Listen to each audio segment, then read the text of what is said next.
aking munggo. Gusto ko sana ng mga mare sobrang lapot. Asawa ko gusto niya yung ganitong may sabaw-sabaw onte. Saka hindi ko siya nilagyan ng sotanghon. Masyado siyang nilalaputan eh. Piniplan ko na po siya ng ano. Kuluin pa po natin. Gusto ko yung naghihiwalay yung mga buto niya.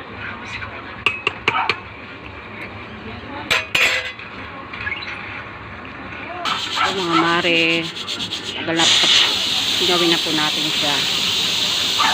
Ating munggo. So, kasi yung buto-buto niya natatanggal na talaga sa kanyang buto. So, mga mare, tapos ng sobrang lambot na kanya ng buto-buto niya, oh. Kung gusto ng asawa ko yung ano siya, yung sabaw-sabaw, kanya may nahihigop-higop siya kahit papano. Ang lambot na, oh.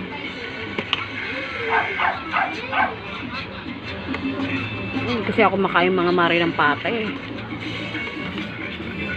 Kain po tayo.